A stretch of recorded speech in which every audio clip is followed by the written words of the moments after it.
Legacy Precious Metals is the company that I trust to give you good and patient counsel for investing in your retirement. The Biden administration has caused a financial crisis, and they have no clue how to fix it. Oil prices have skyrocketed, and when oil prices go up, not only do your expenses go up, but the cost of transportation and shipping spikes, leading the prices of goods to rise.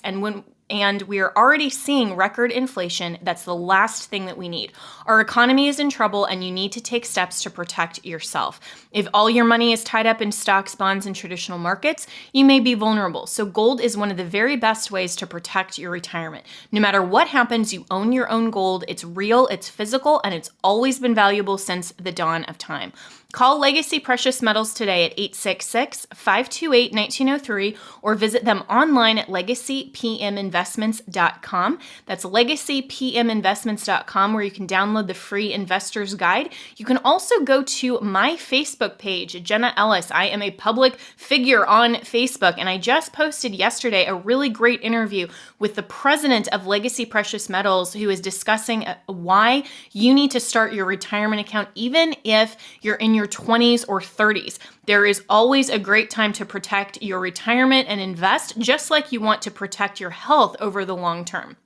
So go to Legacy Precious Metals at legacypminvestments.com or call 866-528-1903. As a constitutional law attorney, former senior legal advisor, and personal counsel to President Donald J. Trump, Jenna Ellis believes in the rule of law and the importance of integrity in our elections. And she's ready to tackle the big cultural and legal issues facing America. This is the Jenna Ellis Show. Here is your host, Jenna Ellis. Happy Taco Tuesday, friends, and welcome to another episode of the Jenna Ellis Show. In case you did not see the headline yesterday, Jill Biden, the First Lady, at a conference for Latino Americans, actually made the comparison that Latinos in America are as, quote, unique as breakfast tacos. I'm not kidding. Listen to this. Diversity of this community, as distinct as the Bogotas of the Bronx, as beautiful as the blossoms of Miami, and as unique as the breakfast tacos here in San Antonio, is your strength. Okay, so this is just so absurd and laughable on so many levels. And I was having such a great time on Twitter yesterday. You need to follow me if you aren't, at Jenna Ellis ESQ across all platforms, but especially on Twitter, where we love to troll the Democrats and point out their ridiculous hypocrisy. There were so many things that were trending, hashtag FLOTUS. Taco didn't trend for some strange reason. And I was thinking that, taco now equals a red flag in so many different ways. But Elon Musk really needs to get into that, because was Twitter actually suppressing the breakfast taco? This is really tragic, folks. But beyond all of the hysterical memes that came out of this just completely terrible and frankly racist comment of Jill Biden is a deeper principle that we should recognize from the Democrats. The Democrats love to call literally everything racist from anyone who is a conservative, and it doesn't matter what skin color you are, because remember, Black people aren't even Black enough, according to the left. If you support President Trump or if you are conservative, then somehow you are not, a people of color ally or whatever their new term is. They're always the first to judge everything as racist. And yet here is Jill Biden, who is at a conference for Latino Americans, or Latinx, as people pointed out, which is utterly ridiculous. But she's in her prepared remarks actually comparing the Latino population to breakfast tacos. She was slammed online as racist, but this must be pointed out that the Democrats know that these types of comments are not racist inherently. Otherwise, she wouldn't have them in her prepared remarks. And so when you look at her comparing breakfast tacos to Latinos, that is so cringe. It's so utterly stupid. And somebody in her comm shop needs to be fired. Actually, multiple people, because generally when these types of speeches are drafted, then you have people in the comm shop who somebody had some brilliant idea to compare the Latino population and the diversity and being unique as breakfast tacos. Somebody thought that's a great idea. Then somebody else actually put it into the first draft. And then after everyone whose eyes were on these comments, including Jill Biden herself, nobody thought to say, wait a second, wouldn't that be a little cringy of us to actually compare the Latino population to the uniqueness of breakfast tacos? Nobody thought to say, wait a second, this is probably not a great idea. And so the Democrats here, if they are intentionally drawing these kind of ridiculous, cringeworthy parallels, they know, that comments like this are not actually substantively racist. Otherwise, they wouldn't be doing that themselves. So they're calling everyone that they disagree with a racist with absolutely no basis. And then they're out there thinking that this is a really great idea. Let's compare people to tacos. And then they push back saying, oh, that's not what we meant. This is totally fine. And Jill Biden was, perfectly within bounds to say this. And yet, a few people had some other remarks. And so this is the National Association of Hispanic Journalists. And this was hilarious. They tweeted yesterday, the NAHJ encourages FLOTUS and her communications team to take time to better understand the complexities of our people and communities. We are not tacos. Yeah, that's great. Our heritage as Latinos is shaped by various cultures and food traditions. Do not reduce us to stereotypes. And so they put out this statement with hashtag representation matters and says, using breakfast tacos to try to demonstrate the uniqueness of Latinos in San Antonio demonstrates a lack of cultural knowledge and sensitivity to the diversity of Latinos in the region. So, of course, people were offended by this. And, my personal perspective is this was a totally cringeworthy statement. And it was laughable and hilarious and ridiculous. And, of course, people on the comms team or the intern that is writing her speeches absolutely needs to be fired because this is just really, really poor journalism. I mean, this is something that not even like a first year comms person would put into a speech. But at the same time, this type of comparison isn't actually racist. It's not actually something that we need to just be like, oh, you need to understand the diversity of culture, be more sensitive. Like, come on, people. This is who cares? Okay, who cares? If she's going to make a dumb comparison, let's all laugh at her. Let's post all the memes. Let's have, the one from Family Guy that's now putting up the little Taco Bell like menu with, the 9 different tacos and holding that up to a Latino to be like, which taco is it? Hilarious, right? But that doesn't mean that Jill Biden was intentionally trying to be racist.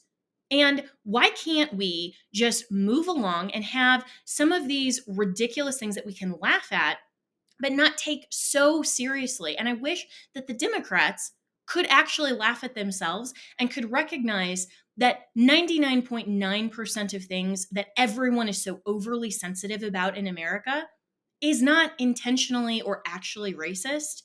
It's just remarks that, maybe she should have thought twice about. But I don't think that Jill Biden was actually trying to be racist. But the Democrats need to allow for conservatives and our comments to never ever be intentionally, you're just racist because you are a MAGA supporter, or you're racist because you happen to be white, or all of these ridiculous assertions and arguments and claims and attacks and all of these things that they put back on conservatives. Literally everything we do according to them is somehow racist. But then when they do something that genuinely is very cringeworthy, then they think it's totally fine. And then everybody gets bent out of shape because everybody's offended about everything.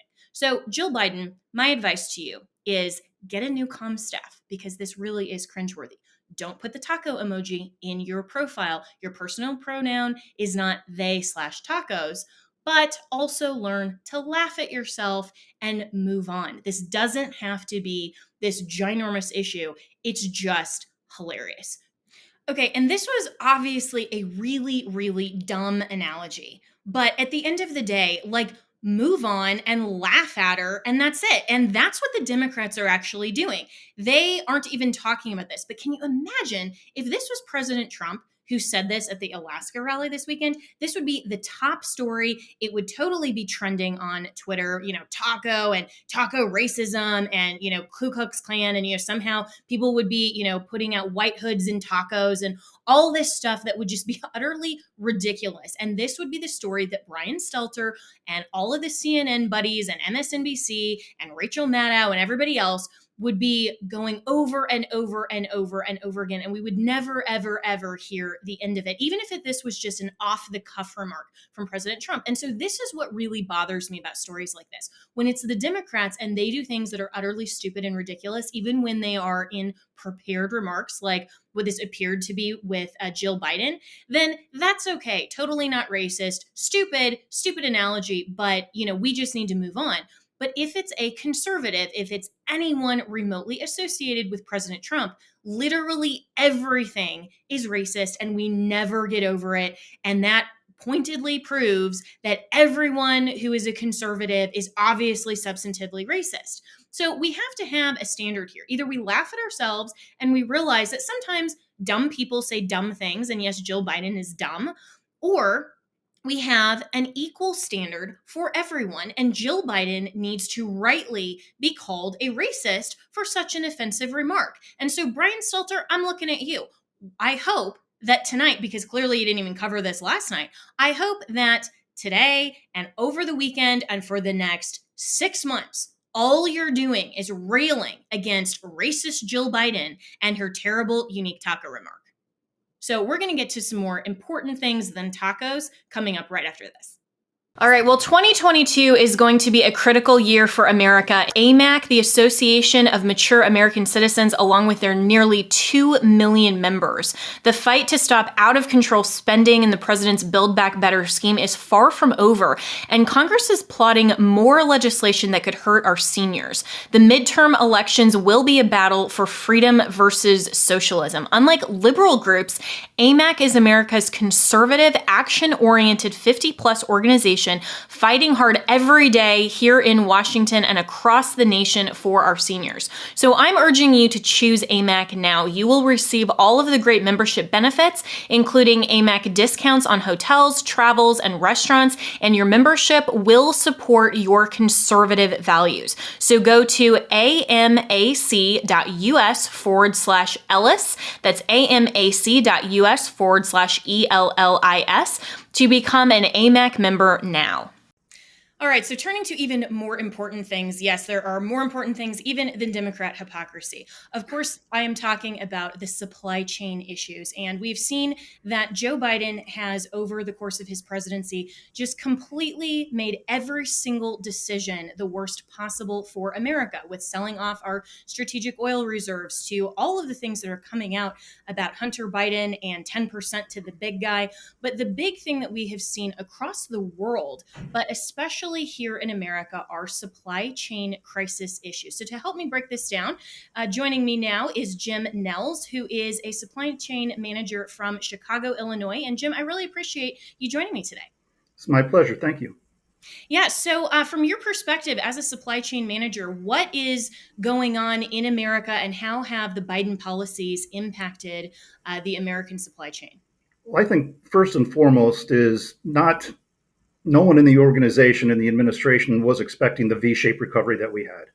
It was only people like Peter Navarro, Larry Kudlow, and maybe even me predicting the V-shaped recovery. But if you had predicted it, you could have planned for it. And we just didn't have the ability to do that. So we didn't have the right staffing levels at the ports. We didn't have the containers in the right place at the right time. And there were some things that were outside of the control of the administration. China going back down on lockdowns again, that doesn't help at all when they're not shipping.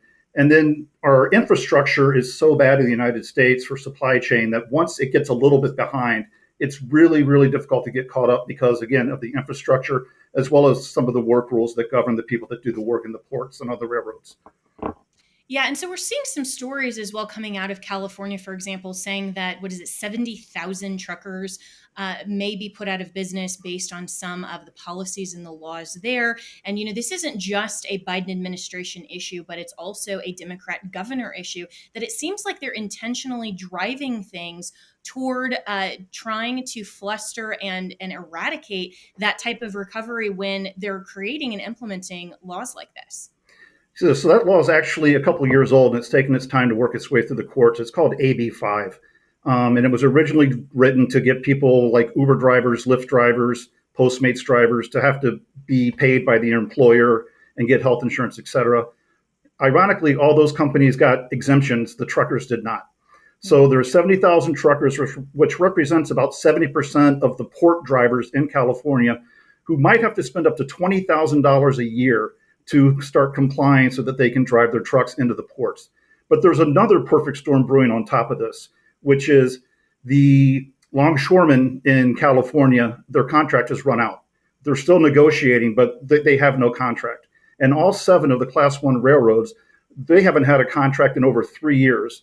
And we're expecting that on the 18th of July, they're going to have to issue a presidential emergency board in order to keep the railroads running. But if you imagine all the truckers, all the longshoremen, and all the railroads shutting down in this country, it will be a disaster. Yeah, it absolutely has already been a disaster. And there's a prediction even that we're going to run out of coffee by November. That was something that was on Alex Jones earlier. I mean, so where exactly are we headed when you call this a perfect storm and we're seeing that these types of policies and some of these exemptions aren't really tailored toward the individual small businessman? Some of it's to corporations, but really it's trying to suppress the recovery of the supply chain. Well, if we're going to run out of coffee, I'm glad I switched to tea this year. So hopefully we won't run out of tea. But, we can come out of this. And unfortunately, the thing that we need almost more than anything is a recession. And I hate to be a person who says I'm rooting for a recession, but we need the economy to cool off. The economy needs to cool off so the supply chain has a chance to catch up. The other thing is we have to get people back to work. People are very fond of saying that the unemployment rate is very low, but so is labor participation rates. And if we don't get people back into the warehouses to unload the trucks, to load the trucks, to drive the trucks, this is not going to get fixed. I read a report the other day where for every person who's unemployed, there are 2 jobs available for them to take. So it's going to take a while to get the folks back into work and get the supply chain up and running again. And so what is the main cause of the unemployment shortage or just the workforce shortage, rather? Is it really just because people are benefiting from unemployment or from, some of these stimulus or some of these things? Because it seems like everywhere I go, even in a consumer market, Yep. there is low staffing everywhere, not just in the supply chain, and people can't get good work. You're absolutely right. And I think it goes back to a lot of the stimulus packages that were done in 2020 and 2021, and then even later than that. And we just gave too many people too much money. And it was much easier to sit at home and not have to work if you can get paid and not have to work. But as inflation continues and people run out of that money, hopefully they'll come back into the workforce. But I also think that we're going to see a lot of people choose to stay out of the workforce. We've seen a large number of women decide to exit the workforce permanently. I think a lot of that has to do with what they saw on Zoom when their children were going to school from home. Yeah, and we've seen an increase certainly of parents choosing to homeschool. And that's, in my opinion, as a homeschool graduate, that's actually a great thing. But in terms of the workforce, I can see that kind of, cost benefit sort of analysis there. But, you say that this is possible to turn back and kind of come around and actually recover and, through, possibly a recession, which, that kind of scares me. And I'm sure a few of the listeners a little bit. But in terms of the Biden administration's policies and some of these things, how can we be more America first? What sort of policies and actual actions from the administration would you like to see as a supply chain manager that the administration can and should be doing? There are a few things that they could do, and it goes against everything that they believe in. But I think sometimes you have to plug your nose and do something to for the good of the country. So one, let's get rid of some of these ridiculous rules in the ports in California to let these folks pick up the materials that are being shipped in, pick up the containers and get them to where they need to be. That's number one. Allow non-union workers in there as well for a while. Let's get the country back to where it needs to be. Number two, drill, baby, drill. We need to get the price of oil down so that the price of all the goods and services that we're buying become less expensive. And then we just need to continue to encourage people to get back to work. If we do those things, I think we're going to be in much better shape than we are today. And it doesn't have to take that long. Yeah, hopefully so. And, a lot of my listeners have written in, or I see people posting and everything, who are wondering, are we going to face a food shortage? Are we going to face, some of these other issues, not just coffee, which to me, that's kind of a big deal because that's what I survive on. So it's lucky you switched to tea. But what can we or should we anticipate if some of those things aren't implemented? And in your opinion, can and should people be preparing for that? So, I don't want to cause panic or anything like that, but this is not a bad time to be stocking up on canned goods and things that will last a long time. Maybe even some freeze dried food that you can keep in your closet in case things get really bad. If you don't know how to bake bread, learn how to bake bread and buy yeast and flour. There are a lot of things that folks can do to make sure that they have food continuity in their lives. And then I think a lot of people might become vegetarians here soon as the price of protein gets more and more expensive. But, prepare, get ready, learn to bake. If you have room, build, plant your own garden, and then get some food that will last a while. Mm-hmm. Well, I'm definitely not going to be one of those eating the bugs. So we'll just put that out there for sure. And I haven't seen a good recipe for cricket bread yet. But Jim Nells, really appreciate your perspective. And I hope that you are right that we can retrend out of the recovery and, and continue to correct the supply chain crisis for the good of America. So really appreciate your perspectives today. Thanks. Thank you so much. Have a great day. You too.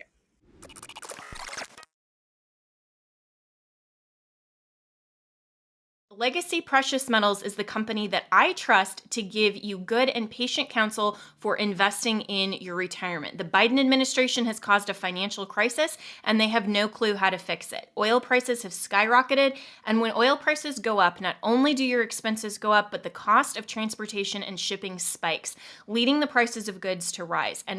And we are already seeing record inflation. That's the last thing that we need. Our economy is in trouble, and you need to take steps to protect yourself. If all your money is tied up in stocks, bonds, and traditional markets, you may be vulnerable. So gold is one of the very best ways to protect your retirement. No matter what happens, you own your own gold. It's real, it's physical, and it's always been valuable since the dawn of time.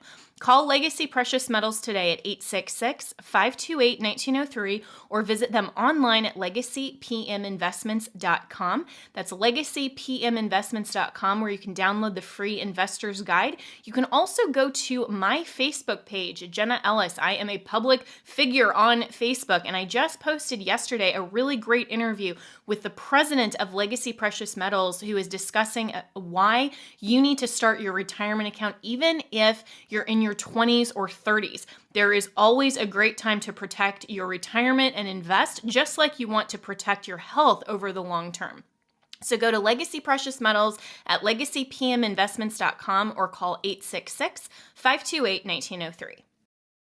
I also want to talk about another great American who is the sponsor of this podcast, and that, of course, is my good friend Mike Lindell. He has been canceled out of so many box stores for simply standing up for his own political opinion. And disagree or not, or support him or not, it is a fundamental right of every American to be able to voice their opinion, and that absolutely includes politics. That absolutely includes issues that are central to our culture. That includes faith. Mike is such a very sincere Christian, and I am proud to consider him a friend, and he is, of course, a friend of this show. So right now, there is a special on MyPillow.com. Click on the new radio listener specials. Get deep discounts on all MyPillow products, including a great towel set, which is a 6-piece set. It includes 2 bath, 2 hand towels, 2 washcloths, made in the USA, regularly $109.99, now just $39.99, but you have to use the promo code Jenna. That's Jenna. That tells Mike that you listen to this show, you're happy that he